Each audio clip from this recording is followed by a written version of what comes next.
So this is a bit different for my channel as Orianthi is not exactly a metal artist.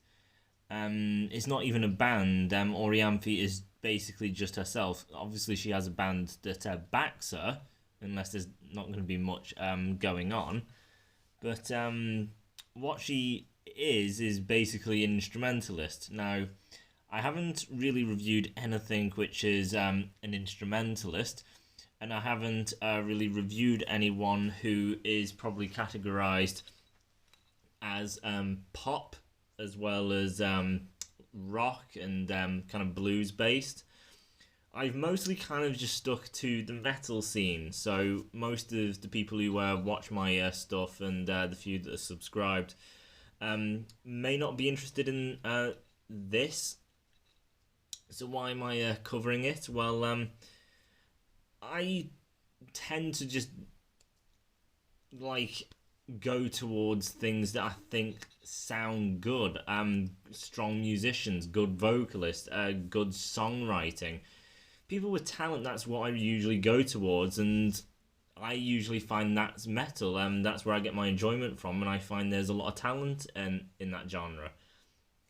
But Orianthi is different, but I do think some of the fans I gain, because I always talk about good musicianship and everything and strong songwriting and stuff. The people who actually listen to me have that same kind of mindset. Therefore, if this is a strong guitarist and therefore a strong musician, they may see some interest in this. So I am technically a fan of Orianthi. Now, putting a category on her is a little difficult. As I said, she is an instrumentalist, but she also isn't. As you can see on the cover at the minute, she is holding a guitar because she is a guitarist, and she is actually quite legendary on the guitar. She's played with Alice Cooper as a lead guitarist. She's played with Michael Jackson. She was the most recent guitarist with Michael Jackson. Unfortunately, she didn't have the opportunity to perform because he passed before he could, but there is a DVD where you can see her do some playing, and she obviously was...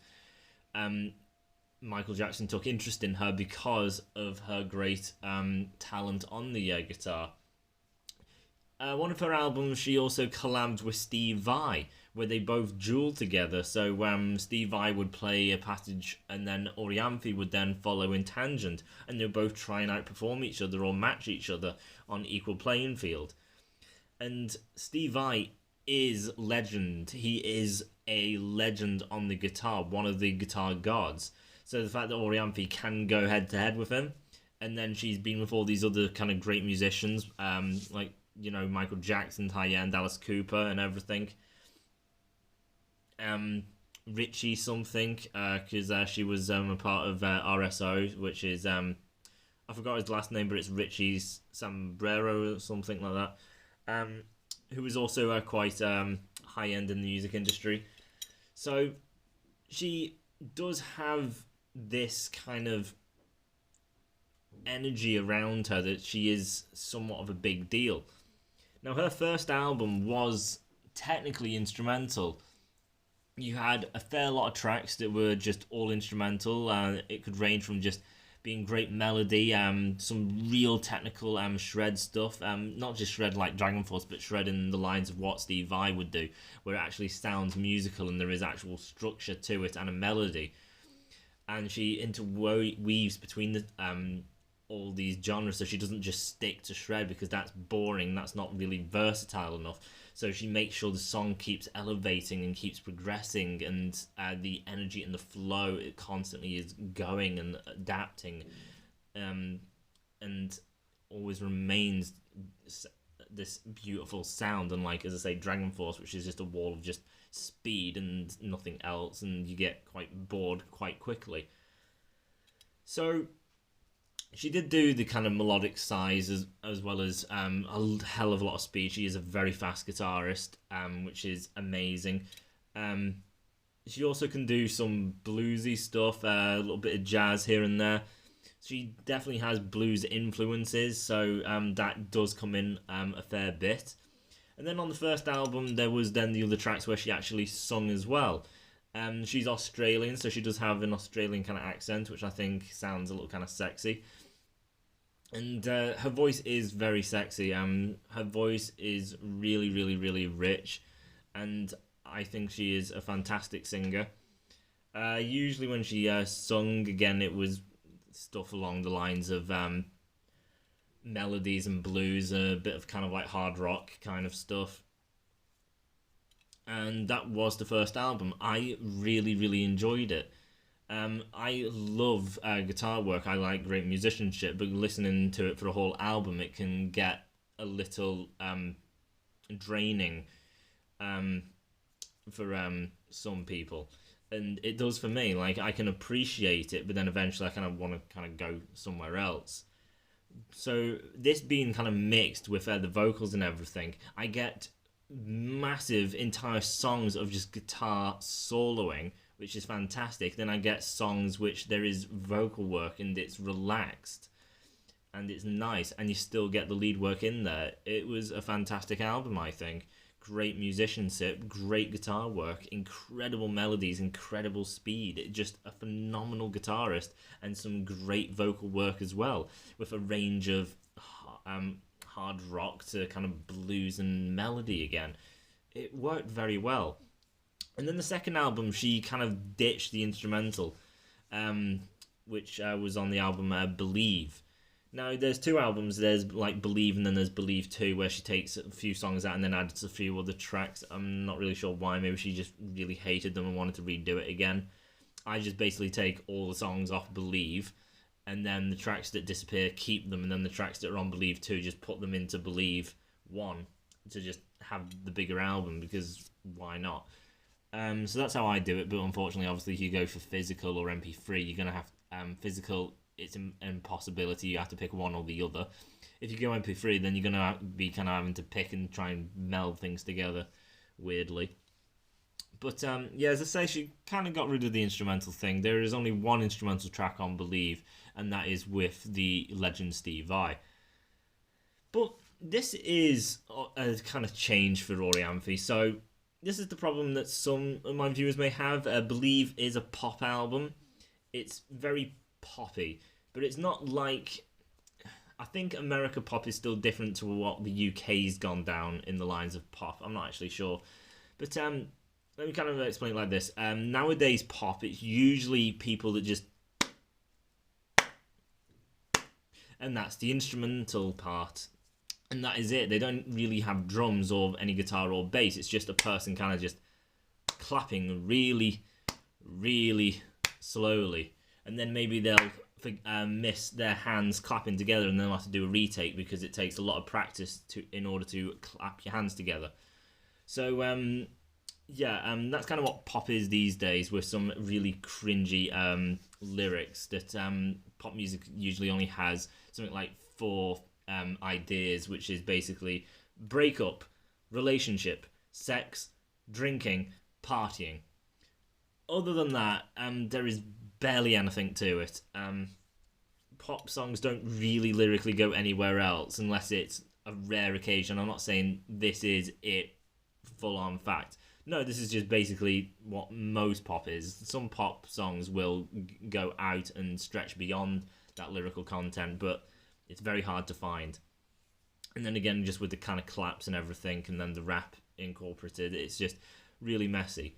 So Orianthi's pop is more like what you got before this came in, where it had instruments actually in there, and it kind of had that kind of pop punk kind of thing, which took over what pop used to be.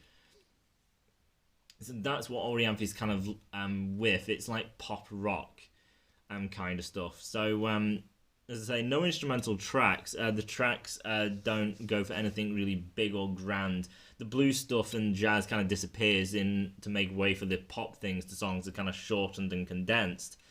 But the thing I like about it is it's just a whole new feel for Orianthi. Because the guitar's poppy and everything kind of sounds really, really kind of cheerful and everything, and bright. Her vocal performance, the blues stuff, her voice is quite kind of low, as for this, it's a bit more kind of higher and it's got a bit more life and energy to it because of the poppy element. So it's just her in a different realm. So the first album I can listen to and appreciate all the musicianship and the like multiple kind of genres that are kind of in that album. As for Believe, I found it like a summer album because it's got that pop and brightness to it.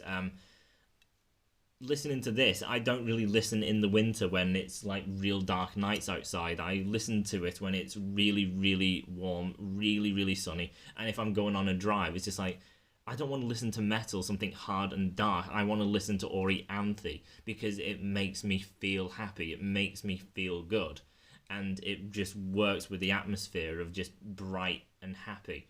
So it's got a good feel to it, and as I say, it is different. So Orianthi's not just doing the same thing. This is something different. And the solos are still there. So according to you, before choruses and after choruses, she does some shred work until it gets to the bridge section. She just whacks out a shreddy solo.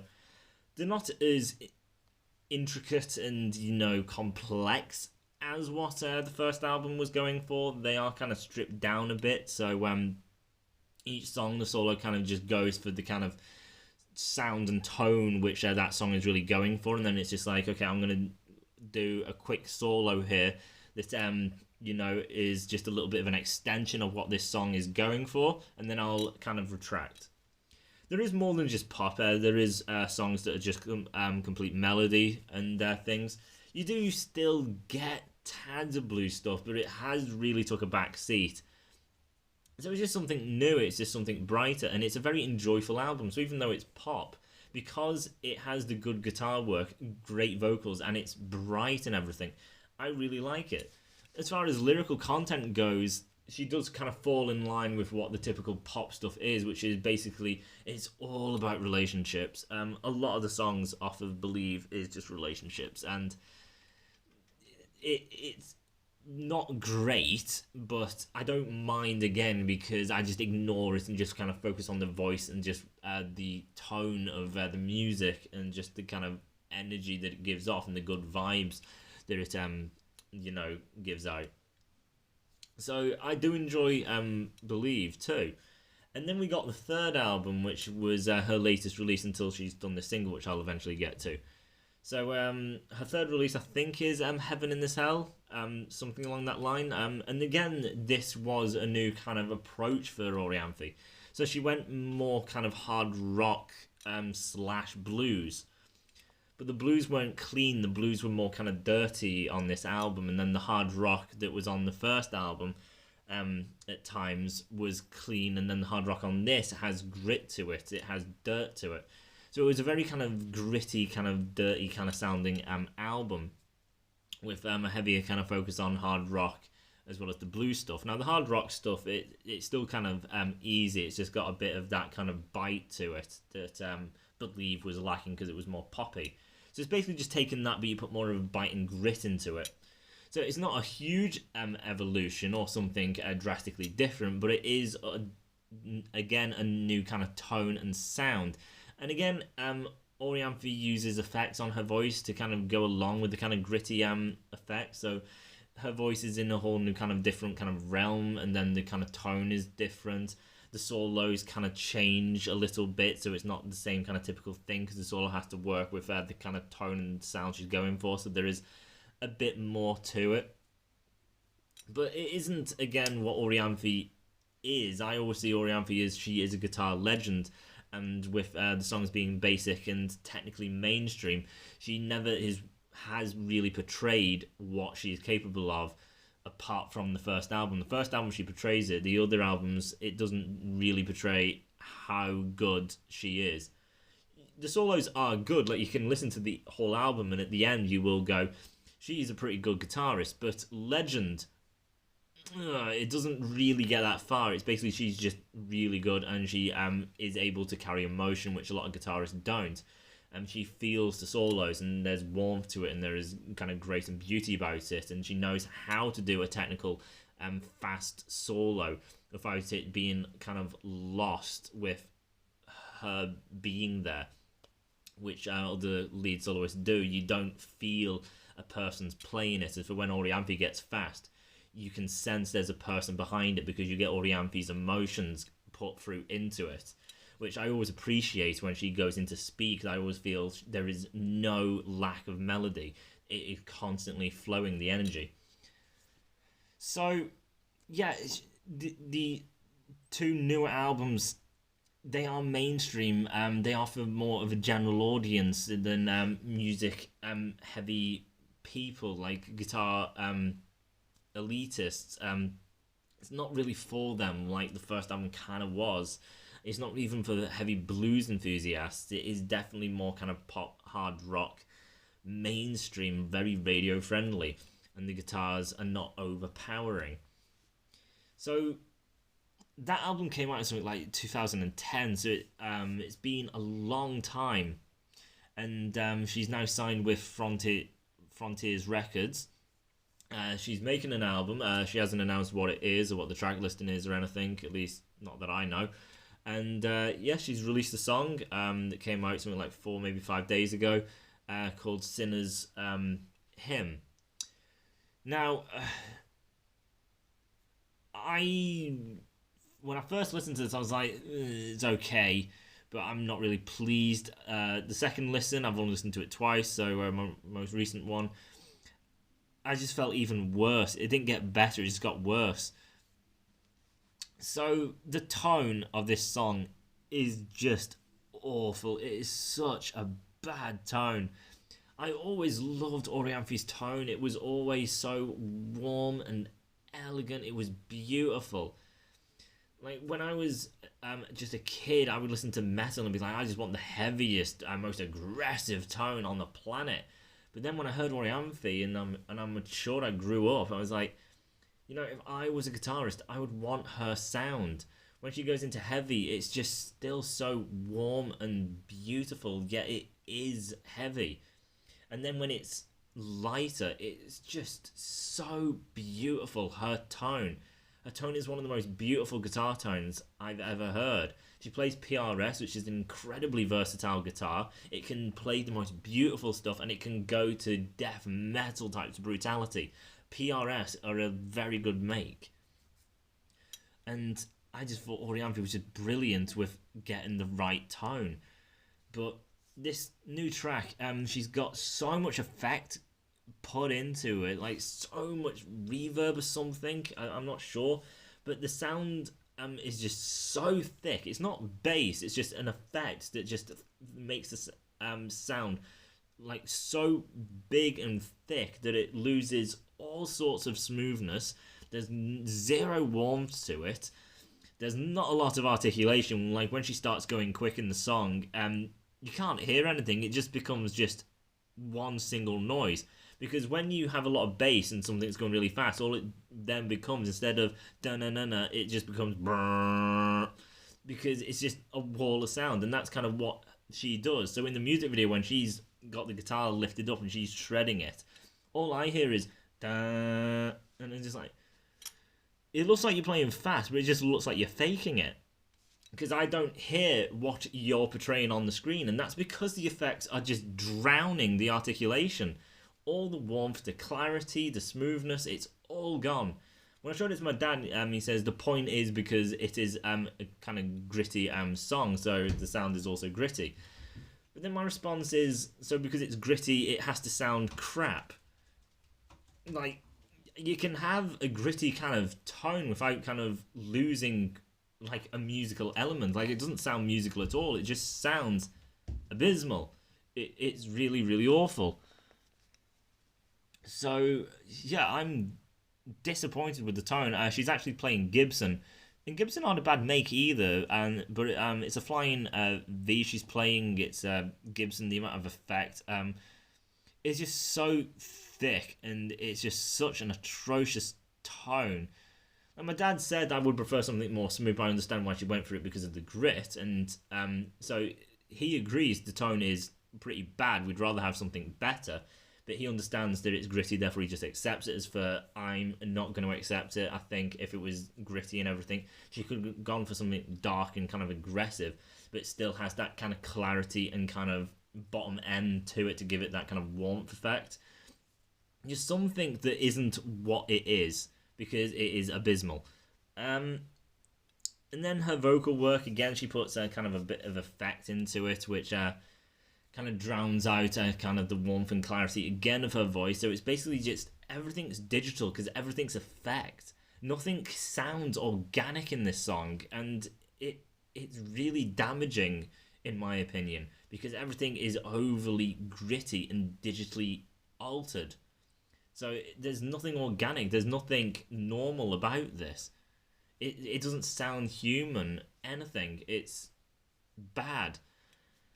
And then the kind of riff that she's playing through the verse isn't anything to write home about. It's basically just doing chords, and then again with the kind of thick sound and everything. It just sounds bland. It is bland. It's basic. It's not great showmanship. There's nothing to it. Like my dad would argue, like you don't have to do all the guitar stuff because the point is the song needs to get itself across, not be overpowered by the guitar. But I don't think it has to be overpowered by the guitar. I think the guitar should be the extension of what the song is. So if the song is like, this is lyrically what it's about and this is what I'm singing about, can the guitar not emotionally get that across itself? Can the guitar not tell me that? Can a guitar not scream? Can a guitar not cry?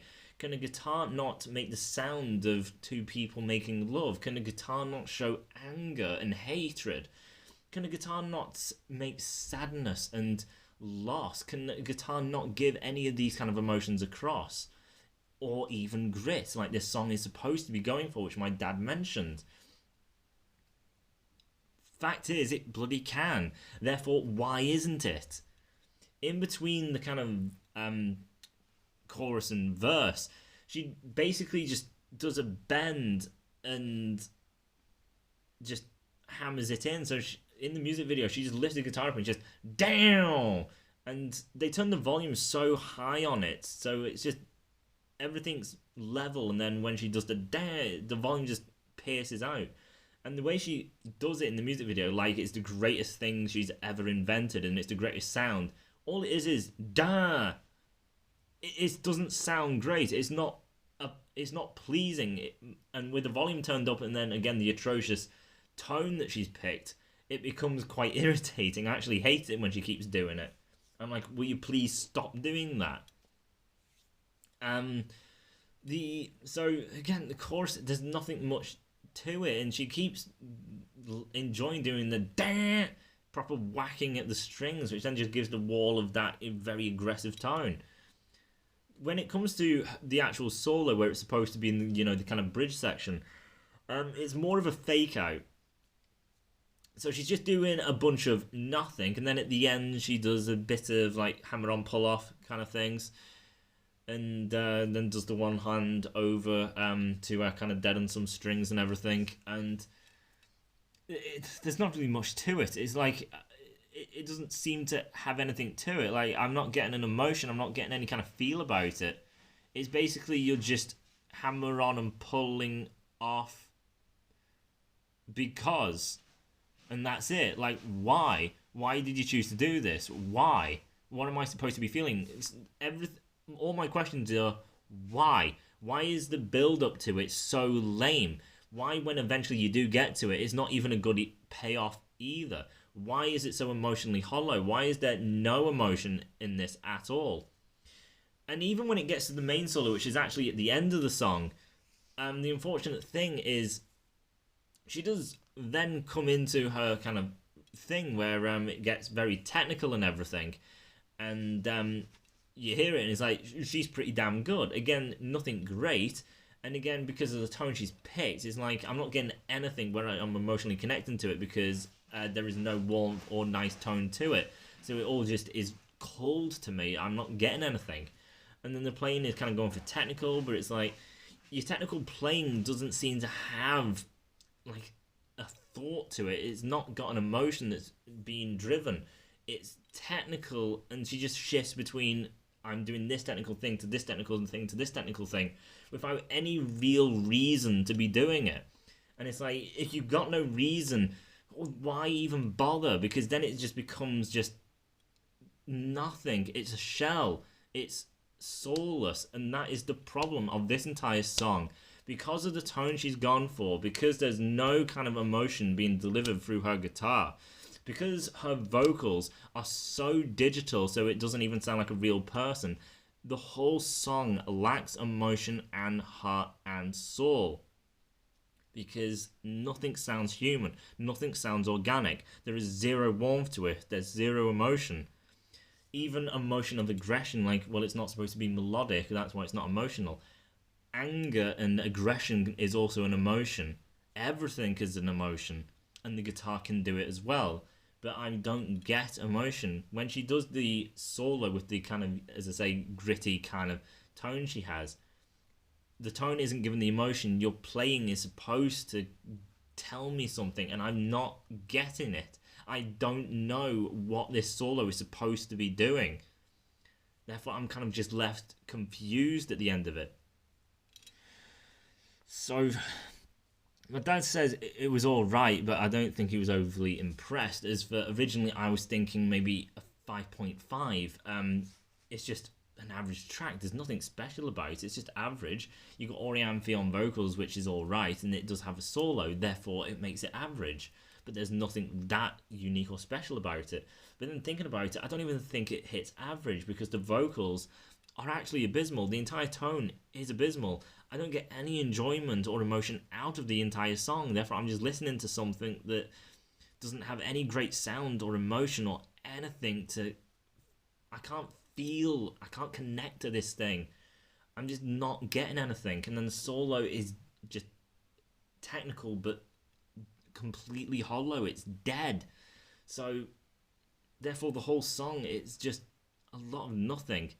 It's something being played, but I don't get any real person behind it. It's just empty. So, realistically, I actually think this is below a 5 because it's not really a song, because it's not musical, it's not got emotion to it, it's not got much of anything really.